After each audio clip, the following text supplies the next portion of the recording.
तो इस एपिसोड की शुरुआत में दिखाता है कि लूनार फेरी जो होती है ह्यूमन डीमन किंग के लिए खाना लेकर जा रही होती है और साथ ही वो सोच रही होती है कि अब यहाँ पर पूरे 3 दिन गुजर चुके हैं, सीज फायर हुए 3 दिन तक हम लोगों ने यहाँ पर एक दूसरे के ऊपर अटैक नहीं किया और मुझे लगता है कि फाइनली ह्यूमन डीमन किंग भी यहाँ पर शांत हो चुका है। अब यहाँ पर वो शांत हो चुका है तो हमें यहाँ पर इन दिनों को और ज्यादा बढ़ाना होगा, सीज फायर को कुछ और दिनों के लिए रोक कर रखना पड़ेगा वरना ये काफी ज्यादा बुरा हो जाएगा। मैं चूंकि यहाँ पर सभी चैनल्स को भी कंट्रोल करती थी, मैं यहाँ पर ह्यूमन डीमन किंग को किसी वक्त भी एक्सप्लोर होने से नहीं रोक सकती, वो किसी वक्त भी अपनी पावर्स को अनलीश कर सकता है और अगर उसने अपनी पावर्स को अनलीश किया तो फिर दुनिया खत्म हो जाएगी और हम लोग भी यहाँ पर कुछ नहीं कर पाएंगे। तो लूनार फेरी जैसी दरवाजा खोलकर वहां पर अंदर आती है तो ह्यूमन डीमन किंग फिर से अपने प्रेशर को रिलीज कर रहा था, उसकी बॉडी के अंदर से बहुत ही पावरफुल एनर्जी निकल रही होती है। तो लूनार फेरी को इस बारे में बिल्कुल भी आइडिया नहीं था कि वो यहाँ पर इतना ज्यादा गुस्से में खड़ा होगा, तो इसी के साथ उसके हाथ से ट्रे भी गिर जाती है, वो खाना वहीं पर गिर जाता है। तो वो कहती है कि ये क्या, प्लीज शांत हो जाए, प्लीज क्लैन लीडर शांत हो जाए, आप ये क्या कर रहे हैं, हम लोग इस वक्त अपने क्वार्टर्स में, आपको बिल्कुल भी गुस्सा होने की जरूरत नहीं है, आप यहाँ पर इस तरह से अपनी पावर्स को रिलीज नहीं कर सकते। और साथ ही वो सोच रहे होता है कि मुझे लगता है कि ये बहुत ज्यादा देर हो चुकी है,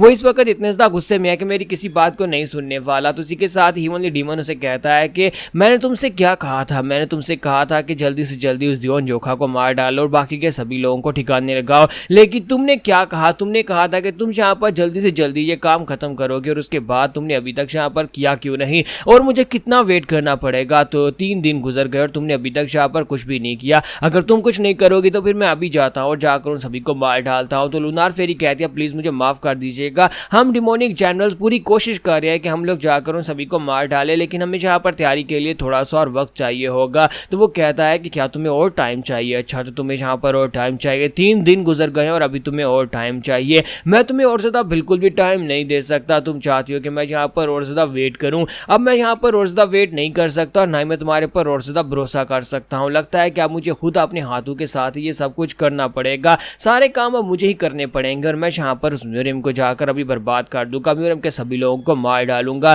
तो हमारी लूनार फेरी आगे बढ़ती जाकर फिर से गले से लगा लेती है और कहती है नहीं आप ऐसा कुछ भी नहीं करेंगे, आप ऐसा नहीं करेंगे, अगर आपने जाकर अपनी पावर्स को यूज किया तो फिर तो यहाँ पर इतनी पावरफुल एनर्जी रिलीज होगी कि आपने यहाँ पर पूरी दुनिया को ही तबाह कर देना है, अगर दुनिया ही तबाह हो जाएगी तो फिर डिमोनिक कल्ट राज किसके ऊपर करेगा, डिमोनिक कल्ट को इस पूरी दुनिया के ऊपर राज करना, आपको गार्ड बनकर इस पूरी दुनिया के ऊपर राज करना है, प्लीज थोड़ा सा और वेट करें, आपको बस थोड़ा सा और वेट करना होगा। अच्छा मैं आपसे वादा करती हूँ कि कल हम लोग उनके ऊपर अटैक करेंगे, हम लोग 10 ग्रेटेस्ट मार्शल मास्टर्स को मार डालेंगे, म्यूजियम के जितने भी पावरफुल लोग हैं सभी लोगों को खत्म कर देंगे और उसके बाद आपको यहाँ पर एक गार्ड बनाकर इस दुनिया के सामने लेकर आएंगे। तो वो से कहता है कि अच्छा तो तुम चाहती हो कि मैं यहाँ पर तुम्हारे पर भरोसा करूँ कि कल तुम यहाँ पर ये सारा काम करोगी। तो लूनार फेरी कहती है कि हाँ मैं यहाँ पर ये सारे का सारा काम कल तक खत्म कर दूंगी। तो वो से कहता है कि मेरी बात को ध्यान से सुनो, अगर तुमने दोबारा मुझसे झूठ बोलने की कोशिश की और अगर कल तक वो सभी लोग जिंदा रहे तो फिर मैं यहाँ पर तुम्हें भी नहीं छोड़ूंगा, मैं यहाँ पर तुम्हारे पर भरोसा करता हूँ, लेकिन इसका मतलब ये नहीं है कि तुम हर बार यहाँ पर मुझे कोई झूठा वादा देकर चली जाओ।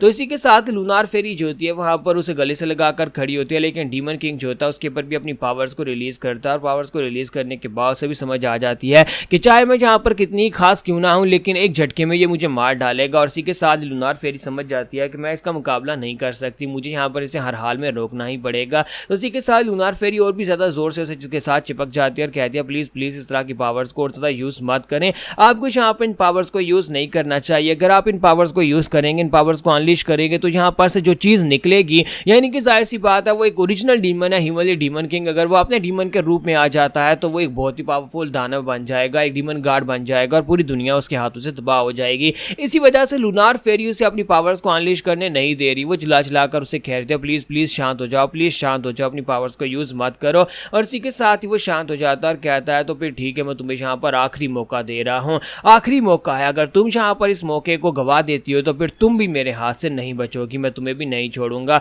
और साथ ही ह्यूमन डीमन किंग वहीं पर बेहोश हो जाता है क्योंकि उसने वहां पर कुछ ज्यादा ही पावर्स को यूज कर दिया। तो लूनार फेरी कहती है कि ये बहुत ज्यादा खतरनाक है, मुझे लगता है कि ये और ज्यादा अपने अंदर उस डीमन को रोका नहीं रख पाएगा, मुझे जल्दी से जल्दी कुछ ना कुछ करना होगा, अगर ऐसे ही चलता रहा तो फिर तो यहाँ पर इसकी पावर्स बहुत ही जल्दी अनलीश हो जाएंगी, हमें जल्दी से जल्दी यहाँ पर इसे मारना नहीं पड़ेगा बल्कि हमें जल्दी से जल्दी 10 ग्रेटेस्ट मार्शल मास्टर्स और म्यूजियम के लोगों को मारना ही पड़ेगा। तो फिलहाल के लिए तो मैं इसे यहाँ पर रेस्ट करने के लिए छोड़कर जाती हूँ, जाकर जनरल्स के साथ बात करती हूँ कि हमें जल्दी से जल्दी जाकर म्यूरियम के ऊपर अटैक करना है, लेकिन मैं ये कैसे कर पाऊंगी। हमारे पास ज़्यादातर जितने लोग थे वो सारे के सारे भाग कर जा चुके हैं, क्योंकि डिमोनिक कल्ट के लास्ट टाइम के वाकये के बाद से रॉयल आर्मी ने हमारा साथ छोड़ दिया। रॉयल आर्मी हमारा साथ नहीं दे रही और साथ में हमारे काफ़ी सारे वर्कर्स भाग गए हैं और डिमोनिक सोल्जर्स भाग गए हैं। अब मेरे पास लगता है कि सिर्फ जनरल्स बचे हैं और उनको भी जब तक मैं सारे सवालों के जवाब दे नहीं देती तब तक वो डिमोनिक जनरल्स मेरी बात नहीं मानेंगे और ना ही जहाँ पर अटैक करने के लिए आगे बढ़ेंगे। लेकिन जैसे वो बाहर निकलती है तो 4 जनरल्स उसके सामने खड़े होते हैं और वो कहते हैं कि बताओ क्या करना है।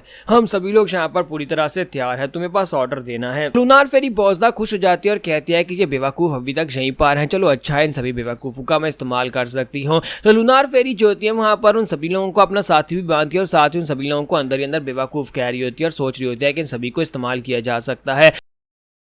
जबकि दूसरी तरफ से यहाँ पर हमें दिखाया जाता है, माउंटेन के बाहर का सीन दिखाता है कि ये सभी लोग जो होते हैं वहाँ पर तैयार होते हैं और इन लोगों ने यहाँ पर डिमोनिक कल्ट के कुछ भागे हुए भगोड़े लोगों को पकड़ा आता है और उन लोगों से सवाल पूछ रहे होते हैं। तो वहाँ पर से जो लोग भाग कर जा रहे होते हैं डिमोनिक कल्ट के लोग, वो इन्हें यहाँ पर सारी इन्फॉर्मेशन देते हैं, जिस इन्फॉर्मेशन के मुताबिक इन्हें बताया जाता है कि डिमोनिक कल्ट की फोर्सेज भाग कर जा चुकी है। जितनी भी पावरफुल फोर्सेज थी उनमें से सिर्फ कुछ जनरल्स एक साथ रह गए हैं और बाकी के सभी लोग भाग गए हैं। सभी लोगों ने पैलेस को भी छोड़ दिया है, मेन बेस पूरी तरह से खाली हो चुका है, हिमालय डीमन कहीं पर जाकर छुप गया है। तो ये सारी की सारी इन्फॉर्मेशन जो होते हैं डिमोनिक कल्ट के अंदर के लोग उन्हें दे रहे होते हैं और ये लोग जो होते हैं यहाँ पर उन्हें ऐसी इन्फॉर्मेशन देते हैं जिसकी वजह से हमारे अलायंस के लोग भी कंफ्यूज हो जाते हैं कि वाकई में डिमोनिक कल्ट के लोग अपने पैलेस को छोड़कर भागकर जा चुके हैं, यानी डिमोनिक जनरल्स और साथ में उनका हिमालय डीमन किंग भी कहीं पर जाकर छुप गए हैं। और इस बात को कंफर्म क्या करना था, वो लोग जो लोग इनको इन्फॉर्मेशन दे रहे थे वो लोग खुद ही अपनी जान ले लेते हैं। उन्होंने वहां पर अपनी जान ले ली और मर गए। तो ये देखने के बाद वो लोग और भी हैरान हो जाते हैं कि हम लोगों ने जिन लोगों को यहाँ पर पकड़ा डिमोनिक कल्ट के लोगों को, उन लोगों ने खुद अपनी जान ले ली और बदले हमें यहाँ पर ये इन्फॉर्मेशन भी खुद ही दे दी कि डिमोनिक कल्ट के लोग अपने पैलेस को छोड़कर भागकर जा चुके हैं। लेकिन अब क्योंकि यहाँ पर म्यूरियम अलायंस के पास इन्फॉर्मेशन है तो वो इस इन्फॉर्मेशन को कंफर्म करने के लिए हिमालय डिमोनिक पैलेस की तरफ जरूर जाएंगे, उनके बेस के ऊपर जाकर जरूर देखेंगे कि क्या वाकई में वो लोग अपने पैलेस को छोड़कर भागकर जा चुके हैं। तो यहाँ पर हमारी एपिसोड 170 का एंड होगा और नेक्स्ट एपिसोड में देखेंगे कि वहां पर जाने के बाद क्या होगा, क्या ये एक ट्रैप है।